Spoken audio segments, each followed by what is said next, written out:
Agay! Mahulog na tanan karon.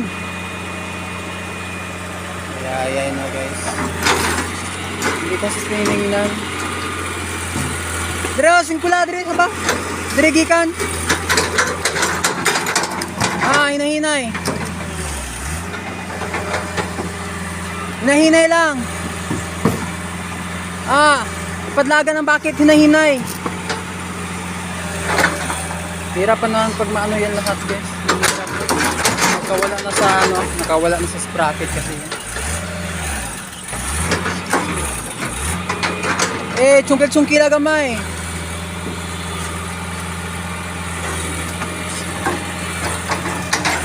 Grasya nga rod.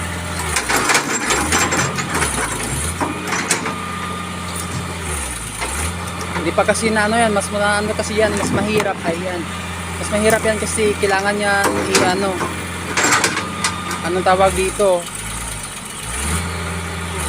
Yung grasa kasi niyan kailangan ilabas para mas maluwag siya. Dire gikan. Dire lang. Dire.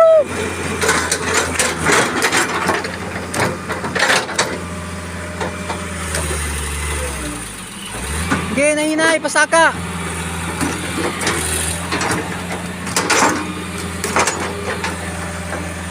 Yan kasi.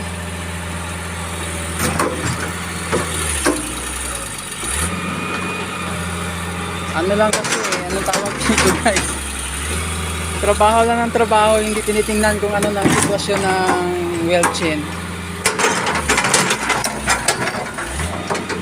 Siyempre, nagdaan din naman tayo dyan. Normal lang yan. Kailangan lang natin turuan para matuto.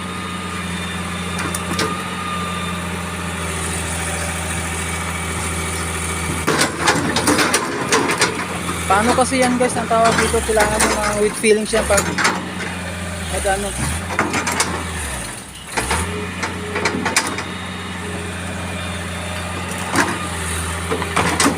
Kana tsungkila na tsungkila pa babaw. Nahinay. Di pa naag mo abitan na.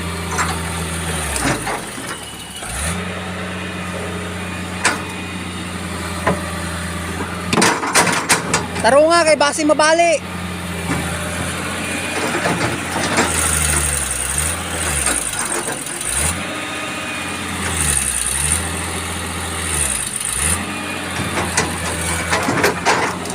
Kailangan nating tulungan guys kasi matatagalan tayo.